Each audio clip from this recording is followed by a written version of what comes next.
Ngayong gabi, ang ating madidinig ay si Attorney Claire. At marami ka talagang mapupulot na magaganda at matututo ka sa batas kapag ka pinakinggan mo ang kanyang explanation. At para ma-share ko ito sa inyo, aking re-record at panunan natin sabay-sabay. Okay? All rise. Court is now in session. At isipin nyo na kayo ay miyembro ng RTIA or mismong si Senator Raffy Tulfo. So, magtatanong ako. Halimbawa, kino-cross-examine ko kayo, kayo na ang sumagot. So, ilagay nyo sa comment nyo kung ano yung mga sagot nyo sa aking mga katanungan. Okay?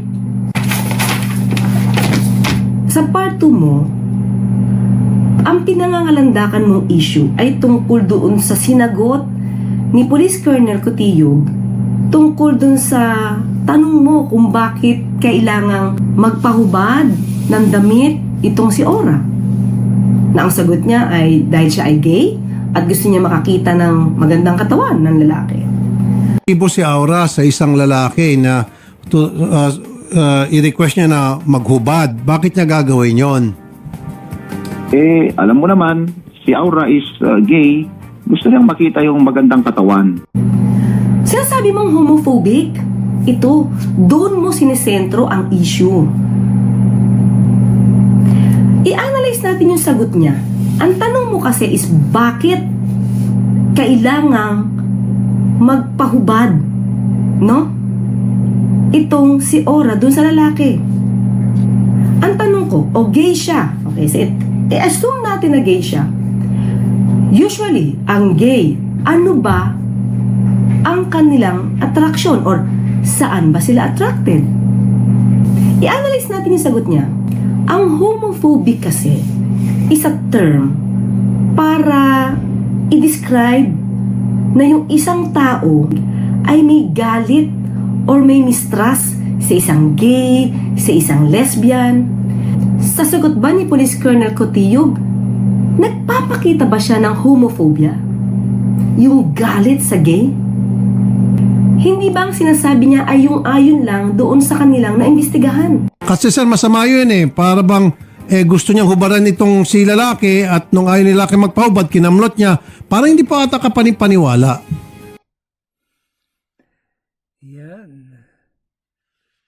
Yan, si Raffy. Yan si Raffy Tulfo. Marami na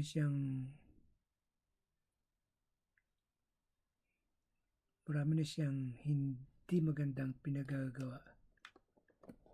Kaya araw-araw siya ang aking nailalagay dyan. Kasi true yung marami tayong matututunan. Kaya siya din aking nailalagay. At sa pamamagitan ng pag-explain ni Attorney Claire, maintindihan natin yung tunay na istorya.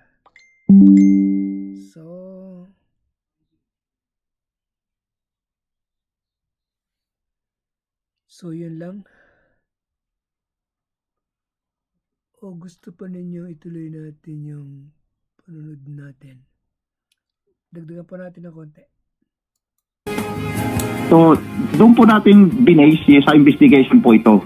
Ang tanong ko, nung una mo bang itinanong to, alam mo ba na si Aura ay gay? Itong si Aura, pinuntahan itong complainant at gustong hubarin yung damit para makita yung katawan. Etong complainant po, babae? Ay hindi, lalaki po. Macho. Gusto pa ba rin ni Aura yung damit ng lalaki para makita ang katawan? Yes po. Nung sinabi ngayon ni Colonel Cotillog, Police Colonel Cotillog, na si Aura ay gay, ang tanong ko sa'yo, saan ba attracted ang gay?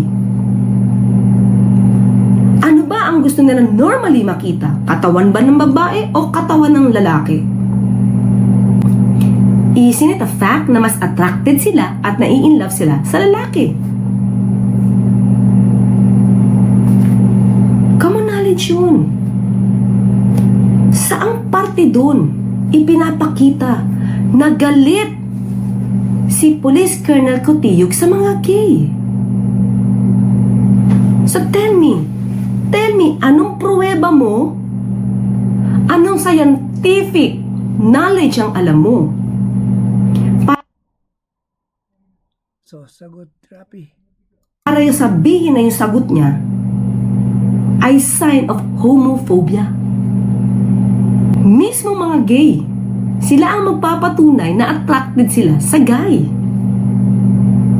Hindi mo ba pinapalaki lang ito para yung issue ng kamalian mo sa pagsasabing katang isip lang yung kwento ni Police Colonel Cotillog ay matakpan?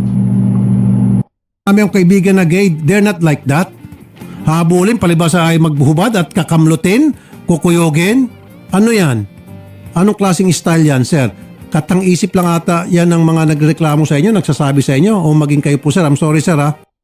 Kaya pinagpipilitan mo na ikaw ay pro-LGBTQIA+. Friday, nagsalita yung PNP on behalf of Mark. And then, ako naman, kini-question ko yung mga statement na sinabi ng police na para sa akin, hindi ka panipaniwala against Aura. Until na napanood natin itong video nito. Ang mali lang ni Chief of Police, nag-issue siya ng homophobic statement. Hindi po ito tolerate ng programang ito ang homophobia. No! Homophobia has no place in any society, especially sa programang Wanted sa radyo. Okay.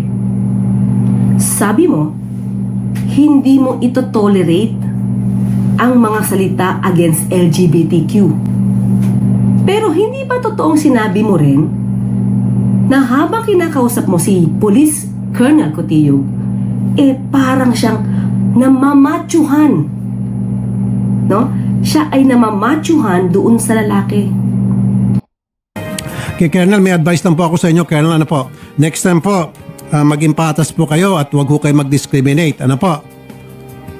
Sige po. Yes po, sir. Oo. Huwag po agad naniniwala kayo sa sinabi nung si Macho para sa inyo na mamachuhan kayo.